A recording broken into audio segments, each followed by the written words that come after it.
जम्मू कश्मीर की आवाम को लूटने का काम किया है, इनको बर्बाद करने का काम किया है। मतलब कि सरकार यह चाहती है कि 370 हटने के बाद यहां के लोगों को यहां से निकाला जाए, उनको बिल्कुल कंगाल किया जाए और दूसरे राज्यों को लोगों को यहां की हमारे लोगों की जमीनें देके उनको यहां पे म्युनिसिपलिटी कॉर्पोरेशन है, म्युनिसिपल काउंसिल है या कमेटीज हैं, उनके दायरे में जो भी मकान या घर आते होंगे उनको टैक्स देना पड़ेगा। मुझे यह समझ नहीं आती, अगर सरकार ये चाहती है कि हिंदुस्तान में सारे दे रहे हैं तो जम्मू कश्मीर में क्यों नहीं।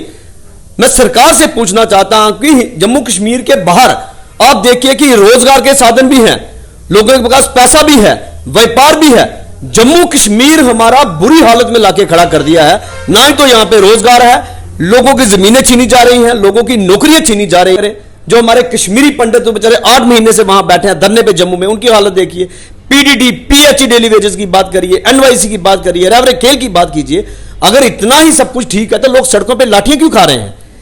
अगर आप जम्मू कश्मीर में रहते हैं और बता दें, अगर आप म्युनिसिपल कॉरपोरेशन या म्युनिसिपल कमेटी या म्युनिसिपल काउंसिल में रहते हैं तो बता दें, हम आपको 1 अप्रैल से जो है आपको देना पड़ेगा जो प्रॉपर्टी टैक्स। बता दें, प्रॉपर्टी टैक्स की बात करें तो इसमें जो है जितनी भी तमाम म्युनिसिपल कमेटीज है, चाहे जो भी है, लगभग मिलाकर 76 जो municipal committees council Jammu Kashmir में जो है और कॉरपोरेशन की बात करें वो भी हैं, इन सबको प्रॉपर्टी टैक्स देना पड़ेगा।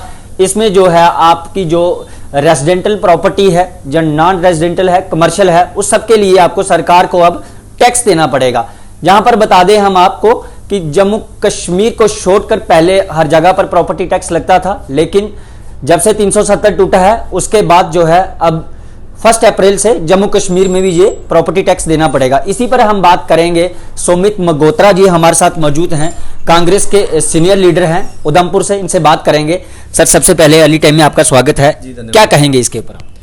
देखिए, जहां तक मैं सबसे पहले तो यही कहूंगा कि केंद्र में जो तानाशाही सरकार है, जो आए दिन हमारे जम्मू कश्मीर की आवाम पे एक्सपेरिमेंट करती है और आए दिन हमारे जम्मू कश्मीर के लोगों पे काले कानून थोपे जाते हैं। अभी कुछ दिन पहले आपने देखा इस सरकार द्वारा लोगों के, गरीब लोगों के आशियाने उजाड़े गए, कुछ चंद लोगों को छोड़ के ज्यादातर गरीब लोगों को नोटिस आएंगे। लेकिन भारतीय जनता पार्टी के जम्मू में मैं कविंद्र गुप्ता की बात करूं, डॉक्टर निर्मल सिंह जी की बात करूं, उनके घरों जो सरकारी जमीनों में उनके बंगले बने हैं उनको नोटिस क्यों नहीं आया, उनसे खाली क्यों नहीं करवाएंगे? लेकिन अब उसके बाद देखिए, कल केंद्र सरकार के इशारे पे जेकेयूटी प्रशासन द्वारा एक ऑर्डर निकाला जाता है प्रॉपर्टी टैक्स, जो कि 5 अक्टूबर 2020 को निकाला गया था। लोगों का विरोध देखते हुए हमने भी तब जुलूस निकाले थे, प्रदर्शन किए थे। इस ऑर्डर को स्थगित किया गया, लेकिन अब उन्होंने इसको ऑर्डर निकाला और यह कह दिया कि 1 अप्रैल से यह लागू होगा, लोगों को प्रॉपर्टी टैक्स देना पड़ेगा, चाहे कोई भी हो। मैं कहूंगा कि जम्मू कश्मीर के जितने भी हमारे म्युनिसिपलिटी कॉर्पोरेशन है, म्युनिसिपल काउंसिल है या कमेटीज हैं, उनके दायरे में जो भी मकान या घर आते होंगे उनको टैक्स देना पड़ेगा। मुझे यह समझ नहीं आती, अगर सरकार ये चाहती है कि हिंदुस्तान में सारे दे रहे हैं तो जम्मू कश्मीर में क्यों नहीं। मैं सरकार से पूछना चाहता हूं कि जम्मू कश्मीर के बाहर आप देखिए कि रोजगार के साधन भी हैं, लोगों के पास पैसा भी है, व्यापार भी है। जम्मू कश्मीर हमारा बुरी हालत में लाके खड़ा कर दिया है। ना ही तो यहां पे रोजगार है, लोगों की जमीनें छीनी जा रही हैं, लोगों की नौकरियां छीनी जा रही हैं। हमारा जो यहां पे स्पेशल स्टेटस था, हमारी जो स्टेट का मिला था, वह हमसे छीन लिया। अभी लोगों को यहां रोटी खाने के लाले पड़ चुके हैं, ऊपर से आप एक ऑर्डर लेते हो कि प्रॉपर्टी टैक्स देना पड़ेगा। आज हम यह मांग करते हैं कि केंद्र सरकार, मैं कहूंगा कि जिसके इशारे पे ये जो प्रॉपर्टी टैक्स का ऑर्डर निकाला गया है, इसको सरकार तुरंत इस ऑर्डर को वापस करे, क्योंकि हमारे जम्मू कश्मीर के लोगों के पास इस समय महंगाई के चलते 370 टूटने के बाद व्यापारी वर्ग की बुरी हालत है। आप देखिए यहां पे जो सरकारी मुलाजिम है, डेली वेजेस की बात करें, रेवरे खेल की बात करें, रेवरे जंगलात की बात करें, सड़कों पे है, उनको तनख्वाहें नहीं मिल रही। तो आप ऐसे जम्मू कश्मीर यूटी पे आप प्रॉपर्टी टैक्स लगाने जा रहे हो, लोग कहां से देंगे? ये तो मुझे लग रहा है कि सरकार के पास हमारे जम्मू कश्मीर की आवाम को देने के लिए कुछ भी नहीं है। हां, देने के लिए कुछ नहीं है, लेकिन लेने के लिए, लोगों की जेबों में डाका मारने के लिए यह सरकार कोई कसर नहीं छोड़ रही। सुमित जी, बात करें अगर 370 की, तो यही कहा जा रहा है कि 370 जब तक नहीं टूटा था जम्मू कश्मीर में डेवलपमेंट नहीं हो रही थी। अब जो है खूब डेवलपमेंट हो रही है, ये सरकार द्वारा कहा जा रहा है, क्या कहेंगे? देखिए, सरकार द्वारा कहा जा रहा है खूब डेवलपमेंट हो रही है, लेकिन आप देखिए ना, आप देखिए कहां डेवलपमेंट हो रही है। ये मैं नहीं कह रहा, आंकड़े कहते हैं कि 370 हटने के बाद हमारे पूरे देश में बेरोजगारी का स्तर जम्मू कश्मीर में जितना बड़ा है, हमारे देश में इतना कहीं नहीं है। ये कह रहे हैं कि रोजगार बढ़ा, कहां बढ़ा है? आप देखिए, सरकारी जमीनें खाली करवाने की बात करें, प्रॉपर्टी टैक्स नया इन्होंने ऑर्डर निकाला, उससे पहले आप देखिए आंगनवाड़ी वर्कर्स की बात करें, जो हमारे कश्मीरी पंडित तो बेचारे 8 महीने से वहां बैठे हैं धरने पे जम्मू में, उनकी हालत देखिए। पीडीडी, पीएचई डेली वेजेस की बात करिए, एनवाईसी की बात करिए, रेवरे खेल की बात कीजिए। अगर इतना ही सब कुछ ठीक है तो लोग सड़कों पे लाठियां क्यों खा रहे हैं? ये सरकार सिर्फ दिखा रही है, ग्राउंड पे आप देखिए, आपको मुझसे ज्यादा मुझे लगता है कि आप मीडिया वालों को ज्यादा पता है कि हकीकत में सरकार ने जम्मू कश्मीर की आवाम को लूटने का काम किया है, इनको बर्बाद करने का काम किया है।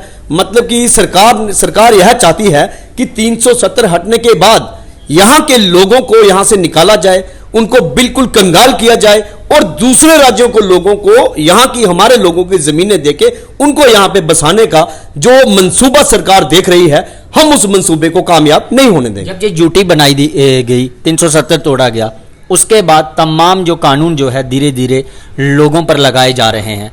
क्या आपको लगता है कि उस तरीके की जो डेवलपमेंट ड्यूटी में होती है, क्या जम्मू कश्मीर में भी हो रही है? देखिए, बिल्कुल भी नहीं हो रही। अगर सरकार यह सोचती है कि यूटी बन गई है, अब इसमें पूरे देश जैसे कानून लागू होंगे, अरे भैया, देश जैसे कानून अगर यहां पे लागू करने हैं तो जैसे देश में बाकी जो स्टेट्स हैं या यूटीज हैं उन जैसी फैसिलिटीज तो दो, उन जैसे रोजगार तो दो, उन जैसे एजुकेशन तो दो। यहां पे लोगों को पीने के पानी के लिए हड़तालें करनी पड़ती हैं, लोगों को बिजली के लिए सड़कों पे आना पड़ता है, दिन में 8-8 घंटे बिजली के कट लगाए जा रहे हैं, उस पर भी टैक्स लगाया है इन्होंने। बिजली सरकार के पास देने के लिए नहीं है हमारे जम्मू कश्मीर में, लेकिन बिजली के बिल पे 18% जीएसटी जरूर लगा दिया। पानी हफ्ते में 3 दिन आता है, लेकिन बिल लोगों से पूरा लिया जा रहा है। अगर बिल नहीं दिया तो लोगों के पानी के कनेक्शन काटे जा रहे हैं। मैं ये कहना चाहता हूं कि बिजली पानी तक, पीने के पानी के लिए और बिजली के लिए लोग तरस रहे हैं, और आप कानून लगा रहे हो यहां पे चंडीगढ़ और दिल्ली जैसे। दिल्ली और चंडीगढ़ जैसे इसको पहले शहर तो बनाइए, उसके बाद बात करेंगे कि हमने क्या देना है क्या नहीं देना है। उसके बाद पहले लोगों को दीजिए, फिर उस लोगों से मांगने का हक इनको बनता है। अगर सरकार प्रॉपर्टी टैक्स लगाती है, कानून वापस नहीं लेती है, तो कांग्रेस किस हद तक लोगों का साथ देगी, क्या करेगी कांग्रेस? देखिए, अगर इन्होंने यह अपना तानाशाही फरमान वापस नहीं लिया तो हम लोगों के समर्थन में, लोगों के साथ मिलके इस काले कानून का, इस जो मैं कहूंगा कि इन्होंने एक गलत ऑर्डर निकाला है, इसका पुरजोर विरोध करेंगे, लोगों के साथ सड़कों पर उतरेंगे और पूरी कोशिश करेंगे कि सरकार इस ऑर्डर को वापस ले। नहीं तो मैं आपके मीडिया के माध्यम से लोगों को से भी कहूंगा कि चुप रहने से कुछ नहीं होगा। मुझे लगता है कि सरकार ने पानी बिजली तो छोड़िए, खाने वाले आटा जो कि गरीब आदमी भी खाता है, आटे पे भी टैक्स लगा दिया, अब लोगों के घरों में टैक्स लगा दिया है। अभी भी लोग चुप रहे तो मुझे लगता है कि आने वाले दिनों में वो दिन दूर नहीं है कि सरकार एक ऐसी पॉलिसी बनाएगी कि हमारी सांसें गिनेगी कि सांसों पे भी टैक्स लगाया जाए। बहुत बहुत शुक्रिया। तो ये थे सुमित मल्होत्रा जी, जो कांग्रेस पार्टी से हैं। बता दें हम आपको, इन्होंने कह दिया कि अगर आने वाले समय में सरकार दोबारा प्रॉपर्टी टैक्स का जो कानून लोगों पर लगाया जा रहा है जम्मू कश्मीर पे, अगर इसको वापस नहीं लिया तो लोगों के साथ मिलकर जो है आने वाले समय में विरोध करेंगे और सड़कों पर उतरेंगे। हालांकि इन्होंने ये भी कहा कि जम्मू कश्मीर में 370 टूटने के बाद, ड्यूटी बनाने के बाद तमाम वो कानून जहां पर थोपे जा रहे हैं जो एक ड्यूटी में, यूनियन टेरिटरी में होते हैं, लेकिन उस तरीके की डेवलपमेंट जहां पर नहीं दी जा रही, लोगों को उस तरीके से जहां पर उजागर नहीं किया जा रहा, ना ही समय दिया जा रहा है कि आने वाले समय में लोग इसके लिए प्रिपेयर हो सकें। फिलहाल आप देखते रहिए अर्ली टाइम्स। अश्विनी शर्मा की रिपोर्ट उधमपुर से।